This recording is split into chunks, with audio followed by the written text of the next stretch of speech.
In the Spider-Man universe, our favorite web-slinger tends to get a bad rap in the media quite a bit. Whether it's J. Jonah Jameson labeling him a menace, or Mysterio framing him for murder, people are almost as likely to see Peter Parker as the villain as they are the hero, thanks in no small part to media manipulation. Unfortunately, this kind of thing happens in the real world too, and I don't know about you, but I don't like being manipulated. I want to make my own decisions, and I want to think my own thoughts, not somebody else's. The trouble is, the media's had a few thousand years of practice at getting people to fall in step with them, so it's not always so easy. Sometimes it's obvious when they're messing with you. I don't like them putting chemicals in the water that turn the friggin' frogs gay. Do you understand that? Turn the friggin' frogs gay. But most media outlets are pretty good at getting people to do what they want and covering their tracks at the same time, and they have to be, because you're smart, and they know that. So you want to know how they do it? Better yet, you want to know why we let them do it? We'll take a look at all that, and we'll see if we can maybe install some anti-hijacking software on your brain while we're at it. Sound good? Of course it does. Let's go.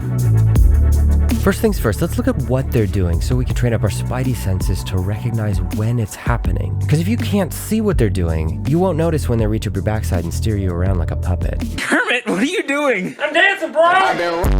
Now they have three main tools, and the first tool is judgment words. And once you see this, you can't unsee it. They pick words that encourage you to skip the thinking stage and go straight to making a judgment about something. Let's look at how. Take a look at some of these stories. At first, your brain just wants to gather up all the information that it can. The who, the what, the when, all that stuff. Then it starts filtering through all of that information so it can make a decision about each one. Decisions like, how should I feel about this? What should I do with this? Should I be angry? Should I be happy? Should I sell all my stocks? What should I put an extra lock on my door? Our brains always want to stamp one of those judgments on everything so we can go, okay, categorize that, and then move on to the next thing. For example, let's take this story about the James Webb Telescope. Pretty much it just tells us what happened, and it's up to us to decide how we feel about it. Now, I was that mouth-breathing homeschooler wearing the Babylon 5 t-shirt at the co-op when I was a kid, so I love space and planets and stuff. So of course, I'm excited about this. I'm happy that I get to see high-def images of galaxies halfway across the universe while I'm scrolling on a bathroom break. So, I've decided James Webb Telescope is worth $10 billion.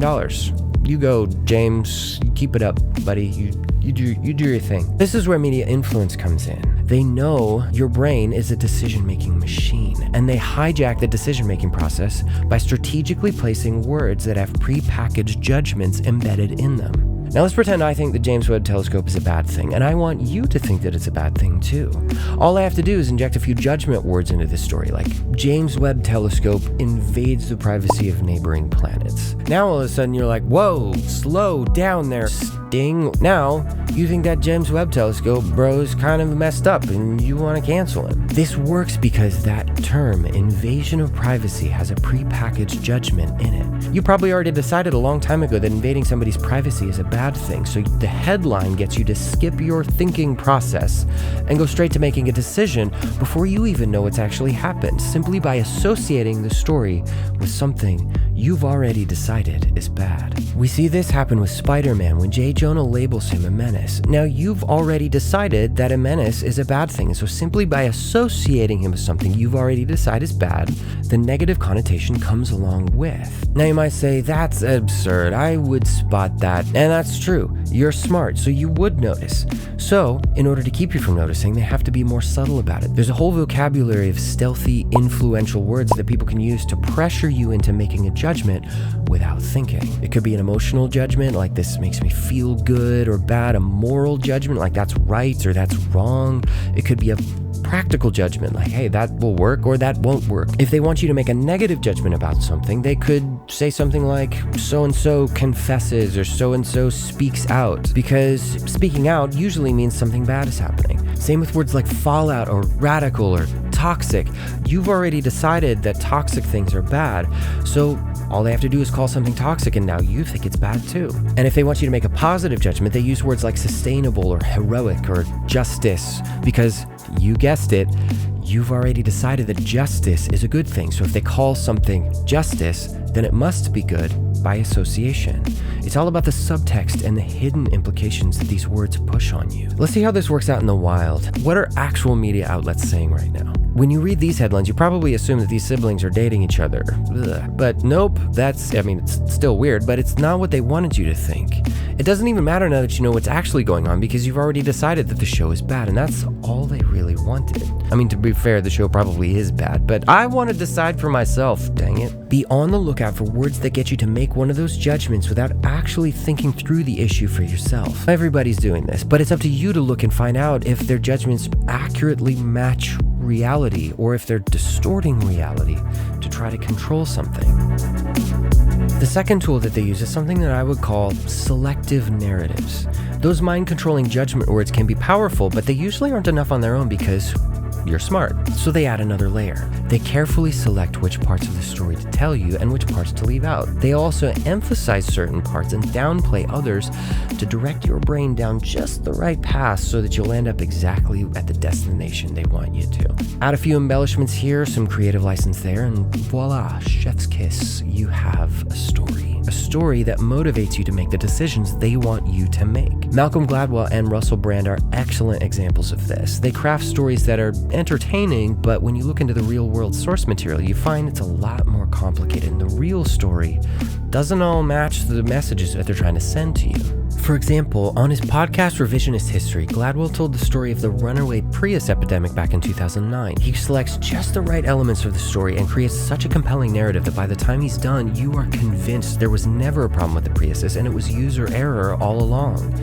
He left out a few key details though, like how federal regulators demanded to see the computer code that governed the vehicle's behavior, and they were horrified by the mess of spaghetti code that they found running the car's brain.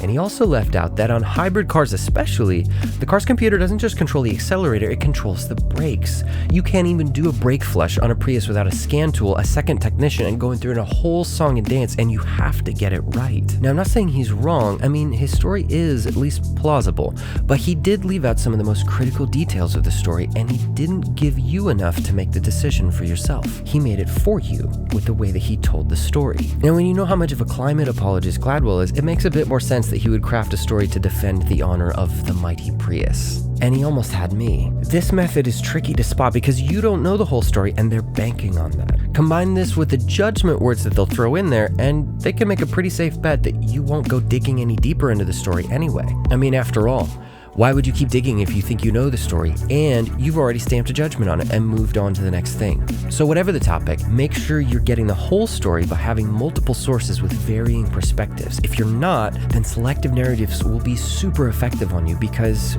we are all story-driven creatures. We understand issues and ideas best when they're told in the context of a story, preferably our own story, which leads us to tool number 3.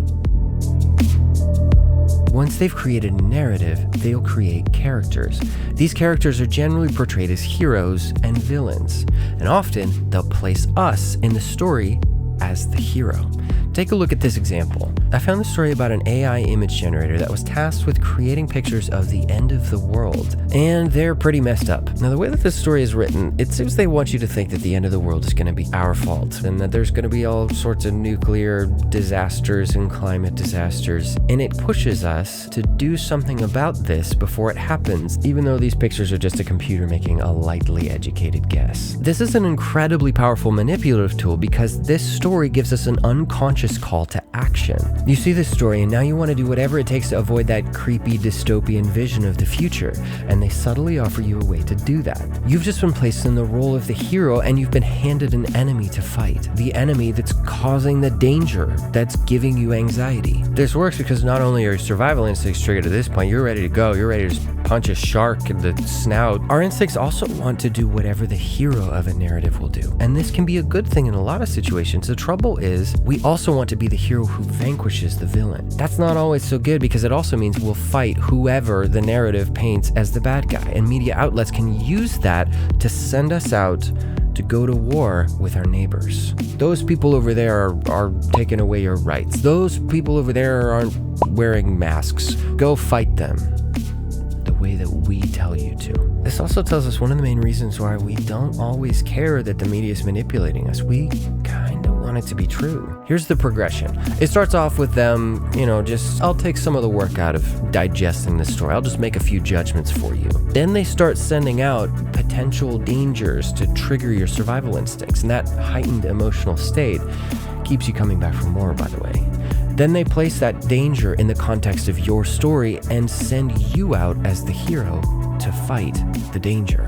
This is where it changes from them just trying to bring in as many clicks and likes as possible to actually controlling what people do. And we let them do this because we want to be the hero. We get so hyped up with the idea that, hey, my life finally matters. I finally get to do something that will change the course of human history and impact the world for some sort of good, that we don't stop to think about whether or not what they're saying is actually true. Like, did those people really do what the media said they did? Is that really how that went down? Is that cataclysm really about to happen? We don't know because we don't want to know. We take it on faith because we want to believe it. We want to believe it because we want to be the hero. If you've watched this far, you're probably more a fan of right-wing media than left-wing media because the left isn't really into that whole individual freedom of thought thing at the moment. You might be tempted to think that conservative media is healthier because it's focused on facts and freedom of speech, and that's good, but it has a pretty big problem too. It's constantly painting liberals as your enemy. They load you up with verbal weapons and send you out as foot soldiers to fight the libs on their behalf. And they're getting you to do that by manipulating you. Judas! No. I'm not saying left-wing media doesn't do that. They do it all the time, and they're pretty aggressive about it, but it's a mistake to think that the right is immune to stirring up the battle. If you want to be free from all of this, you'll need a few things. First, you'll need to keep an eye out for these techniques and look deeper when you see people using them on you. Second, you'll need to pay attention to how these stories are making you feel and recognize the directions that those emotions are trying to push you. And third, especially once you see that happening, start to get multiple sources for each story that you're hearing.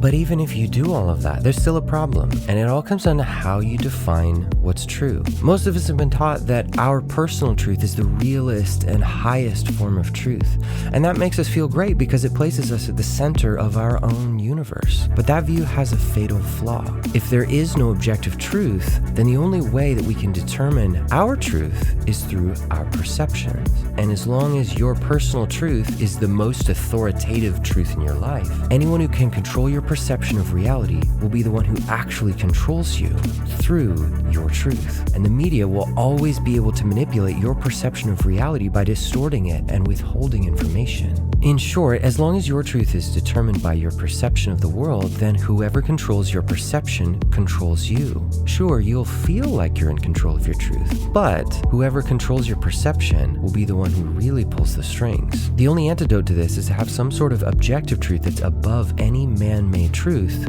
so you can build your foundation on something real. Your truth will always be a backdoor for others to keep you captive to their control.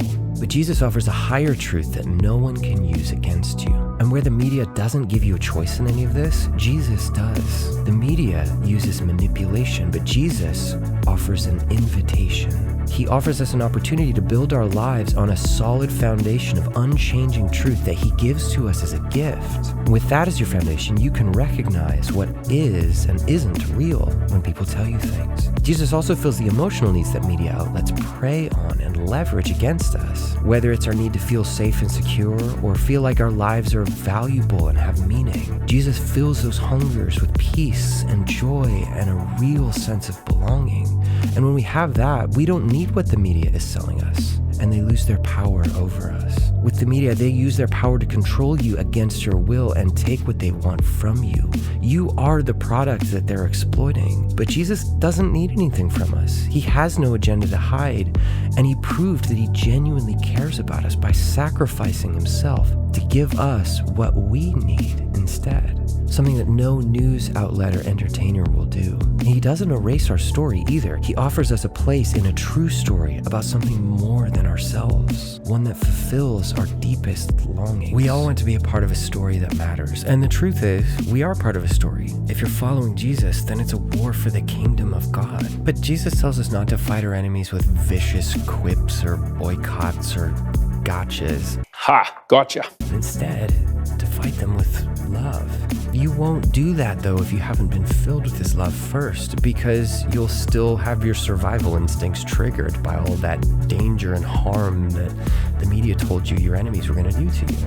And they'll be able to use that fear to control you and get you to fight their battles on their behalf for as long as they want. Yes, there are evil people out there in the world who do harmful things, and some of them might actually be in the political party opposed to you. But the weapon that Jesus gave us to fight them is love, not dunking on them, not demonizing them, and not even restricting them with laws.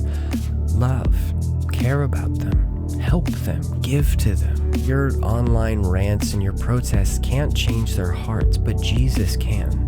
Bring them to Jesus and let him change them.